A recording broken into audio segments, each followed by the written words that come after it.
Magandang hapon, Remanians. Kumusta po? 1 week ago, napakaganda po ng ginawa ng Lord sa atin. Amen po. Balikan po natin ng ilang key points nitong nagdaang camp. Sige nga po tayo pong lahat ay yumuko at manalangin. Panginoon, nagpapasalamat po kami sa hapong ito at patuloy na inaaniyahan ka namin sa aming kalagitnaan. Hayaan mo na naman yung pag-aaralan namin patuloy na magrema sa bawat isa sa amin, O Diyos. Salamat, Ama, sa pangalan ni Jesus. Amen. Alam ko po na lahat sa atin ay nag-struggle before po ng camping.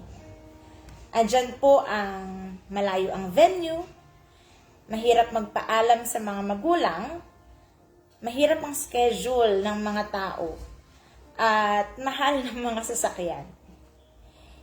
Sabi ko nga po sa sarili ko, sana Bulacan na lang para konti lang yung renta ng sasakyan. Yung mga nakakausap po kasi namin, may 34,000, may 32,000, at may 35,000. Dati po ang prayer ko, maitawid ko lang sila, solve na. Bahala na kapag nandun na. Pero ngayon po, ang prayer po namin, makabayad ng sasakyan, makapag-provide ng pagkain ng driver, pambayad ng camp fee, at sinagot po ng Lord yan lahat. First night po ng camp, ang sabi po ni Pastora King, kaya tayo nagka-camp para katagpuin at kilalanin ang Panginoong Jesus. Kaya by all means, kailangan madala natin yung mga miyembro natin. Kasi iba ang pagkilos ng Diyos sa camping. First day, ang sabi po ni Pastor Molo, gumagawa ang Diyos ng paraan para makapag-usap or makapangusap ang Diyos sa atin. Dapat nakafocus po tayo. Darating ang judgment, pero ready ka ba na harapin ang bagay na to? Gumawa ang Diyos ng paraan para makasama po tayo. Alam niyo po, 1,000 na tao ang nakaplano, down to 800 plus. Nasaan kaya ang almost 200 na mga nawala? Gusto ng Diyos na makasama ka. Gusto ng Diyos na katagpuin ka, pero dapat may part po tayo. Dapat gustuhin din po natin. Piliin mong mapili ka. Sabi nga po ni Pastor Boy ng second night, sa buhay Kristiyano, dapat habang tumatagal ka, gumagaling ka. Mag-level up po tayo, mga kapatid. Enough na yung pipilitin pa tayo na mag-camping, dapat tayo po ang nagdadala ng mga kaluluwa sa camping. Ilang beses ko na po narinig yung sentence na nahiya akong lumapit sa Diyos kasi marami na akong kasalanan sa Kanya. Ano po bang sabi ng Isaiah? Kaya ng Diyos na paputiin ang kasalanan natin tulad ng niebe. Pero, kung tayo po ang aayaw, ito pa rin po yung turo ni Pastor Boy ng second night. Magiging ang tingin po sa atin ng Diyos, ay sorry po sa word ko, isang hangal. Ano po ba ang hangal? Ang sabi niya po dito, mahina ang pag-iisip. Magiging ang tingin sa atin ng Diyos ay pulubi. At ang pulubi po ay walang pagmamay-ari. Walang inaasahan, kahabag-habag at kaawa-awa. At isa pang magiging tingin ng Diyos sa atin ay hopeless. Ano nga po ba ang hopeless? Hindi kasakop ng pangako ng Diyos. Kaya nga po babalik tayo sa theme ng camping. Sabi po ng 1 Peter chapter 4 verse 17 at 18, dumating na ang panahon, magsisimula na ang Diyos sa paghatol sa mga anak niya.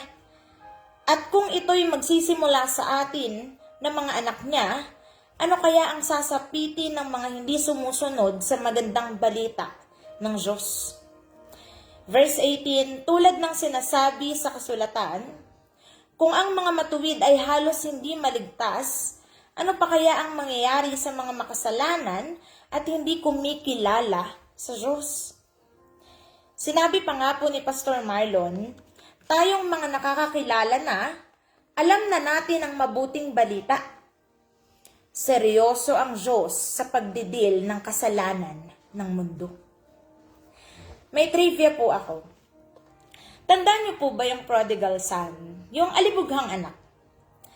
Alam niyo po, meron palang Jewish practice na ang tawag ay kezaza. Ano po ang kezaza? Kapag lumayas ang anak in rebellion, lahat ng tao sa village nila ay kukuha ng empty pot. Yung paso po. Walang halaman. Paso lang siya. At kapag bumalik yung batang yun, kapag na-realize na niya yung mali niya, alam niyo po, yung kezaza pala, ang lahat ng kababayan niya, aabangan siya. Hindi para i-welcome. Kapag pabalik na yung lumayas na anak, i-prepare na po nila yung kezaza. Kukunin ng lahat ng villagers yung paso at sasalubungin nila yung batang lumayas. Kapag nasa harap na nila yung bata, lahat po sila, babasagin nila yung hawak nilang paso, yung empty pot. Babasagin po nila yun sa harapan ng bata. At sasabihin po nila dun sa bata, nawa gawin sa'yo ng Diyos ang nangyari sa mga pasong ito. Maging sira ang buhay mo, iwan ng Diyos na basag ang buhay mo. Ngayon po, nagigets niyo na po ba kung bakit yung tatay laging nakaabang, laging nakatingin sa malayo para abangan yung anak niya? At nung nakita niya po yung anak niya, tumakbo po siya. At ang sabi po ng mga Bible scholar, inunahan niya yung mga villagers, inunahan niya yung mga kababayan niya. Kasi yung mga kababayan po niya, ang sabi po dun sa kezaza, kailangan po nilang isumpa yung bata. Pero yung tatay, ang ginawa po ng tatay, inunahan niya sa pagtakbo yung mga kababayan niya. Kasi kailangan niya pong maunahan yung kezaza. Kailangan niya pong maunahan yung mga tao na sumpain yung anak niya. That time, yung mga tao, hindi na po naunahan yung tatay. Kaya tumigil na sila sa pagtakbo. Ang ginawa ng tatay, dinamitan niya, niyakap niya yung anak niya, binigyan niya ng sandalyas at singsing, tanda ng pagiging anak. Noon pa man, nag-e-exist na po ang parusa, ang judgment. Pero gumawa pa rin ng way ang Diyos para makasabay tayo. At yun ay si Jesus. Pinili ni Jesus na bayaran yung mga kasalanan po natin. Hindi ba worth it na piliin natin siya? Alam niyo po, kung kilala niyo po si Rick Warren, isa po siyang magaling na preacher. At ito pong si Rick Warren ay may nakausap. Meron pong nag-open sa kanya. Ang sabi niya, Rick, lagi na lang akong pumapalya. Lagi na lang akong natutukso sa kasalanan. Siguro, ang problema sa akin, hindi enough yung love ko sa Diyos. Inulit-ulit po niya yun. Sabi niya, Rick, siguro ang problema sa akin, hindi enough yung love ko sa Diyos. Alam niyo po, ang ganda ng sagot ni Rick Warren. Ang sabi niya, hindi yan ang problema mo. Ang problema mo, hindi mo naiintindihan kung gaano ka kamahal ng Diyos na pinaglilingkuran mo. Kasi kung lubos mong nauunawaan kung gaano kanya kamahal,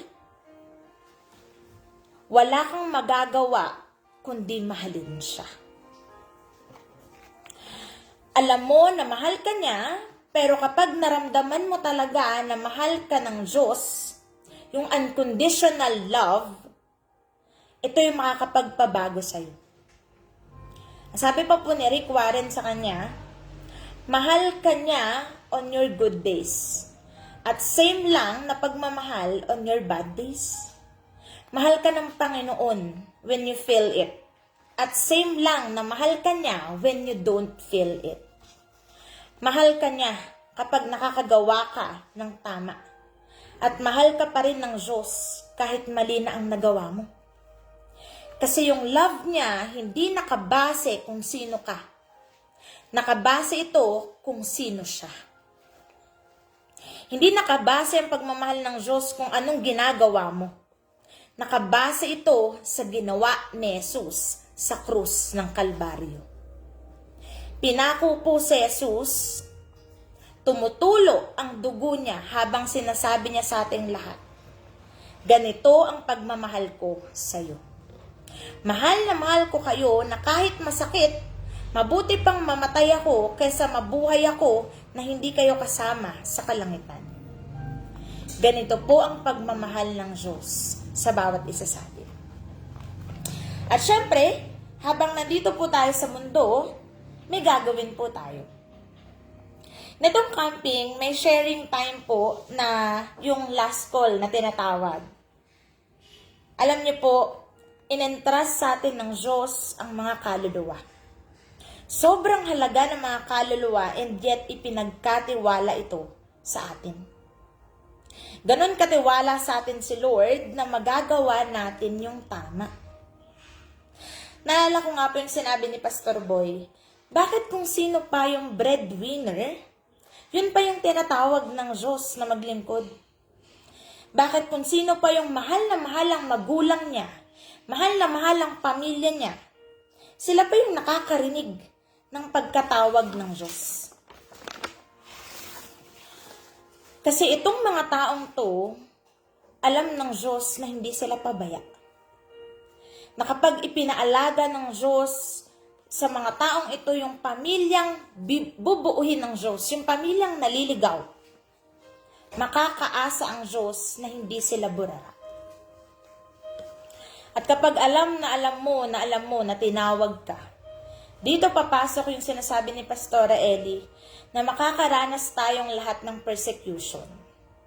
Kasi taliwas sa mundo ang ginagawa po natin. Kung tinawag tayo, ang sabi ni Pastor Boy, nung second to the last night, may tool na ibibigay sa iyo ang Diyos para magawa mo ang pinapagawa niya. At ang sabi pa po niya dito, ano ba ang language ng France? E di French. Ano ba ang language ng McDo? E di fries. Joke lang. Ano po bang language ng Holy Spirit? Visions. Kung walang vision, papalya po tayo. Kung lagi kang may vision, magtatagumpay tayo.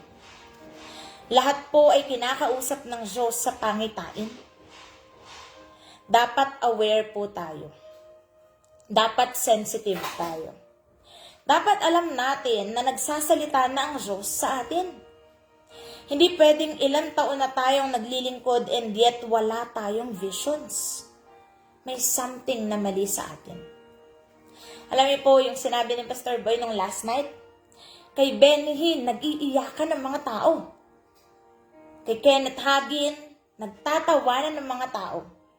Pero dito sa Rema, ang saya-saya. If Satan can steal your joy, he cannot keep your goods. Alam niyo po, meron po akong isang illustration. Meron pong preacher na sumakay sa eroplano. Yan. Sino na po ba ditong nakasakay ng eroplano? Ako kasi hindi pa. Pero alam niyo po, may katabi daw po siya at kinumusta niya. Siguro nakipag hi, hello, ganyan. Ngayon, saan ka pupunta? Tapos tinanong din daw po siya kung saan siya pupunta. Ngayon, nagtanong daw po yung katabi niya, anong ginagawa mo sa buhay? Siguro medyo gumanda-ganda yung conversation nila. At ito na yung tanong ng babae. Alam niyo po, dahil preacher siya, ang sabi daw po niya, well, ang trabaho ko ay ang buong mundo. Ngayon, nagtaka daw po yung babaeng katabi niya. Sabi niya, ha? Parang buong mundo? Talaga ba? And alam niyo pong sabi ng preacher, Yes, yun ang trabaho ko. Marami kaming mga branch in and out of every country of the world. Nagpupunta kami sa mga ospital, may program kami para sa mga homeless. Pinagbabati namin yung mga magkakaaway. May marriage counseling kami. Basically, nakabantay kami sa mga tao mula pagkapanganak hanggang sa kamatayan nila. At dinidil namin yung mga may depression, may anxiety, mga napoposes. At alam niyo po, ang sabi daw po ng kausap niya, "Wow, ang galing naman ng company niyo. Anong company meron kayo? Anong pangalan ng company niyo?" Alam niyo po, ang sabi ng preacher, it's called the church. Mga kapatid, ito ang ginagawa natin. Trabaho natin ang buong mundo. Huwag mong mamaliitin ang sarili mo. Hindi lang global ang trabaho na to, kundi intergalactic. Ganito kalaki ang trabaho natin. Sino tayo para mag-quit? Alam niyo po, ilas ko na lang dito sa isang kwento. Di ba po, sa Divided Seminar po natin, yung magazine po natin sobrang ganda. Amen po. First page pa lang, naiiyak na po ako nung nag-Divided Seminar po kami. Umpisa pa lang, ang motto na po ni Kenneth Hagin Jr., hindi pwedeng mag-quit. Dapat isa po ito sa motto nating mga Kristiyano. Minsan po talaga nakakapagod, pero ang sabi po ng magazine natin, preparation time is never wasted time. Tinawag tayo ng Diyos at alam niya kung nasan tayo. Alam niya kung nasan na tayo. Meron po akong isang teaching na narinig. Ang sabi po niya, sa totoo lang, sabi po nung preacher, sabi niya, hindi ko maintindihan yung mga tao na kung kailan nasa gitna na sila, saka sila sumusuko at babalik sa dating buhay nila. Kung nasa gitna ka na, same lang po ng distance, yung pagpapatuloy mo dun sa distance ng pagbalik mo. So why go back? Tandaan po natin, ang Diyos ay hindi kailanman bumitaw sa pagkatawag. Dapat tayo din. At ilas ko na lang po dito sa isang illustration. Kung kilala po natin, natatandaan po natin, alam ko po kilala po natin si Peter. Yan, si Apostol Pedro. Sabi po dito, picture siya ng pagiging Christian natin. Excited nung una, at nung nakahuli po siya ng maraming isda, sobrang excited po nila. Nakalagay po yan sa Mark. Pero pagdating po ng John chapter 21, bumalik po siya sa pangingisda. At wala silang nahuli. Kung hindi mo alam ang identity mo, babalik at babalik ka sa dati mong gawin. Hindi nakatingin ang Diyos sa performance mo. At alam niyo po, walang mangyayari sa pagbabalik po natin sa dati. Nung time na yon, nagsalita si Jesus, may nahuli ba kayo? Hindi ba alam ni Jesus na wala silang huli? Hindi porke nagtanong ang Lord, hindi niya alam ang sagot. Alam niyo po, nagtanong siya para malaman natin kung ano ang sagot. Ngayon, nangingisda po sila sa left side ng bangka nila. Ang sabi ng Diyos, ilipat nyo sa right. Nag-search po ako ng mga bangka. At yung mga normal na bangka na pangingisda, ganun, 7 feet lang po yung lawak. Alam nyo po, 7 feet lang yung layo ng left sa right. Paanong sa left, walang isda. Pero bakit sa right meron? Ano pong point? Sabi niya po dito, there's a big difference between doing something on your own at dun sa gustong ipagawa ng Diyos sa'yo. Same po na dagat yun, and yet walang isda sa kaliwa. Sa kanan lang meron. Minsan, hindi location ang kailangan mong palitan, kundi yung pwesto mo lang. Sige nga po, manalangin po tayo. Panginoon, nagpapasalamat po kami sa hapong ito, O Diyos. Lord, salamat sa mga bagay na patuloy na ipinapaalala mo sa bawat isa sa amin. Dalangin namin na patuloy na pangunahan mo yung buhay namin, O Diyos, yung buhay Kristyano namin, samahan mo kami, O God. Lord, dalangin ko sa mga taong nakikinig at makikinig pa ng salita mo, O Diyos.